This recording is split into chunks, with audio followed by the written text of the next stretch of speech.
बिस्मिल्लाहिर्रहमानिर्रहीम। अस्सलाम वालेकुम। पिछली वीडियो में हमने बताया कि मुआविया बिन अबी सुफियान यानी कि नासबियों का मामू वो किस तरह अपने बेटे यजीद की बैत के लिए रिश्वत लेता फिरता था और लोगों को यानी कि सहाबा को रिश्वत देता था। आगे चलते हैं जी। अब क्या रिश्वत दी है? दूसरी, माल और ज़मीन की रिश्वत। मुआविया ने अमर इब्ने आस की ड्यूटी लगाई कि वो मालूम करे कि इब्ने उमर के दिल में, यानी कि वो भी खालुल मोमिनीन है ना, सिर्फ मुआविया तो नहीं है ना, कि दिल में खिलाफत के मामले में क्या ख्याल आया, तो उस मामले में कताल चाहते हैं या नहीं। बस अमर इब्ने आस ने कहा कि अब्दुर्रहमान आप क्यों नहीं निकलते कि हम आपकी बेअत करें। देखो इनके काम। और आप सल्लल्लाहु अलैहि वसल्लम के सहाबी हैं और अमीरुल मोमिनीन यानी कि उमर का बेटा है और इस मामले में तमाम लोगों से ज़्यादा हकदार है। तो इब्ने उमर ने फरमाया जो कुछ तुम कह रहे हो क्या लोग इस पर जमा हो जाएंगे? इब्ने आस ने कहा हाँ, माँ सवाए चंद अफराद के। उन्होंने फरमाया अगर सब लोग मेरी बैत कर लें माँ सवाए 3 मज़दूरों के, तब भी मुझे इस मामले में कोई दिलचस्पी नहीं है। जब इब्ने आस ने जान लिया तो उन्होंने इस मामले में कोई दिलचस्पी नहीं, तो वो कहने लगे क्या आपने उस शख्स की बैत कर लेंगे जिस पर अनकरीब लोग जमा होने वाले हैं?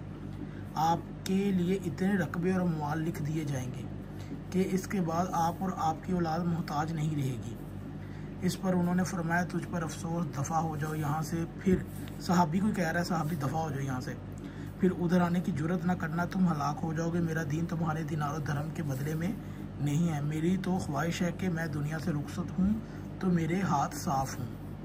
वो इस वाक़े की सनद को भी सही करार दिया है तबक़ातुल कुबरा और सीरत अलामुन नुबला। तो इब्ने उमर साहब के वालिद साहब ने भी बहुत माल छोड़ा था, तो उसके लिए आप इसी चैनल पर वीडियोस देख सकते हैं कि हज़रत उमर ने कितना माल छोड़ा था और उसके बेटों ने उसको कैसे तकसीम किया था।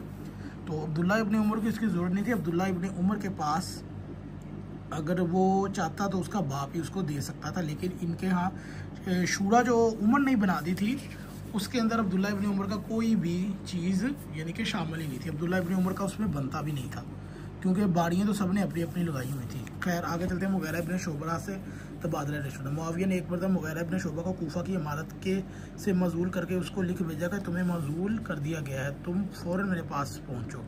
इस पर कुछ ताकीर से पहले तो मुआविया ने पूछा तुमको ताख़ीर क्यों हुई? तो उन्होंने कहा मैं एक ख़ास मुहिम में मशगूल था, वो ये कि आप बूढ़े हो चुके हैं और मैंने चाहा कि लोगों को यजीद की वली अहदी के लिए तैयार करो, बस इसी वजह से ताख़ीर होगी। तो मुआविया ने कहा फिर तुम अपने मनसब की तरफ लौट जाओ और इस काम को जल्दी मुकम्मल करो।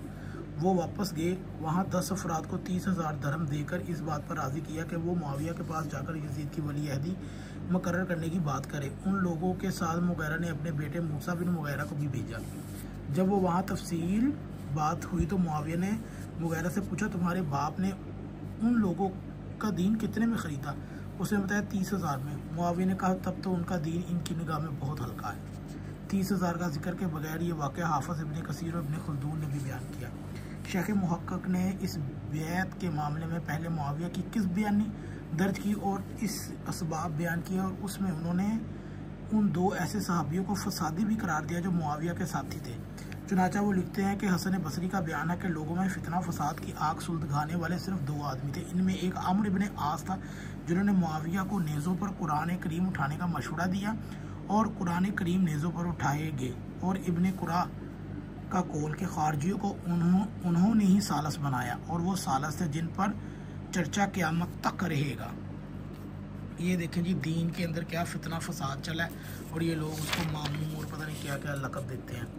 फसादियों में दूसरे नंबर पर मुगीरा इब्ने शुअबा था, ठीक है जी, जो कि मुआविया का गवर्नर था, जिसने मुआविया का ये फरमान पहुंचाया कि इसके हुक्मनामा की वसूलियाँ और ख्वानदगी के बाद खुद मजूल समझो और कूफा से फ़ौरन हमारे दरबार हाज़िरी दो। लेकिन मुगीरा ने हुक्म में तावीक़ को ताख़ीर की और तावीक़ के दरबार में पहुंचे और मुआविया ने तावीक़ का सबब पूछा तो जवाब दिया कि एक मामला पेश था जिसे सुलझाने में मुफीद तलब बनाने की वजह से देर हो गई। मुआविया ने पूछा वो क्या था, तो मुगीरा ने जवाब दिया आपके बाद यजीद की बैत के लिए ज़मीन हमवार करना था।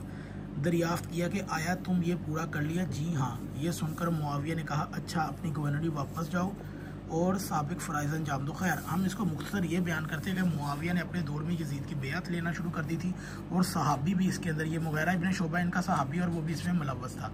अगर आपको ये वीडियो अच्छी लगे तो ज़रूर शेयर कीजिएगा और इमाम हुसैन के कातिलीन को भी अपने के अंदर ही तलाश करने की कोशिश कीजिएगा।